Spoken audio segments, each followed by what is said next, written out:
ஆண்டவருடைய வார்த்தை யோனாவுக்கு உண்டாகிறது. யோனாவை நோக்கி நீ போயிட்டு நினிவே மக்களுக்கான எச்சரிப்பை போய் சொல்லுன்னு சொல்கிறார். அந்த பட்டணத்திலே பாவங்கள் பெருகிவிட்டது, அந்த பட்டணத்தை நான் அழிக்க போகிறேன் அப்படின்னு போய் சொல்லுன்னு சொல்கிறார். ஆனால் அவர் என்ன சொல்கிறாருன்னு சொன்னால், யோனா கர்த்தருடைய வார்த்தைக்கு வழி விலகி தர்ஷீஷுக்கு கப்பல் ஏறி போகிறாரு. ஐயோ நான் அங்கே போக மாட்டேன், நான் தர்ஷீஷுக்கு போயிடுறேன் அப்படின்னு சொல்லி தர்ஷீஷுக்கு போகிறாரு. ஆனால் ஆண்டவர் விடல.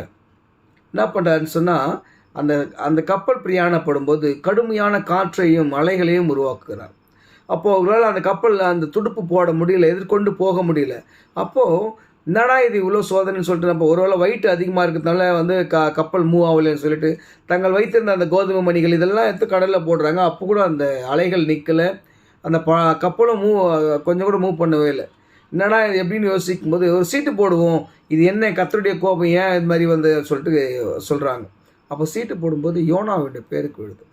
அவர் எங்கே அப்படின்னு போய்ட்டு அவரை தேடும்போது அவர் கப்பலின் அடித்தட்டிலே படுத்து உறங்கி கொண்டு இருக்கிறார். அப்போ அவர் எழுப்பி கேட்குறாங்க, நீங்கள் என்ன உங்கள் பேருக்கு சீட்டு? அப்போ அவர் சொல்கிறாரு, இல்லை, ஆமாம், கர்த்தர் எனக்கு ஒரு காரியத்தை கொடுத்தாரு, நினிவே மக்களுக்கு எச்சரிப்பை கொடுக்க சொன்னார், மனம் திரும்பலன்னு சொன்னால் அந்த பட்டணத்தை நான் அழிக்கப்பாருன்னு சொன்னார். ஆனால் அந்த மக்களுக்கு பயந்து நான் தர்ஷீஷுக்கு வந்துட்டேன், நீங்கள் என்னை தூக்கி சமுத்திரத்தில் போட்டுருங்க, இந்த சமுத்திரம் அமைதியாகிடும், இந்த காற்றும் அமைதியாகிடும் சொல்கிறார்.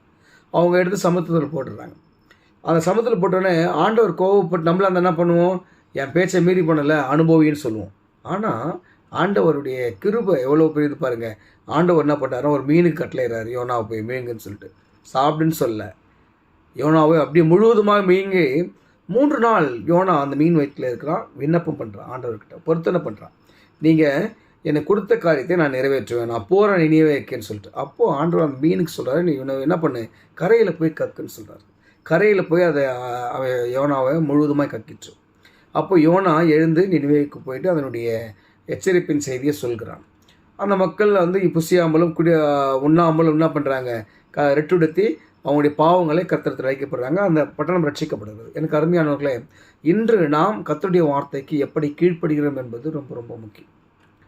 அவர் நமக்கு கொடுக்குற சிறிய சிறிய காரியங்களாக இருந்தாலும் ஒரு பெரிய காரியமாக இருந்தாலும் அவருடைய வார்த்தைக்கு நாம் முழுவதுமாக அர்ப்பணிக்க வேண்டியது நம்முடைய கடமை.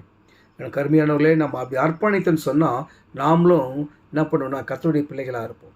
நம்மும் கர்த்தருடைய பிள்ளைகளாக நம்ம மாறும்போது நாம் அநேக ரட்சிக்கப்படும், நம்முடைய வாழ்க்கை அநேகருக்கு ரட்சிப்புக்குள்ளாக ஆக்கும்.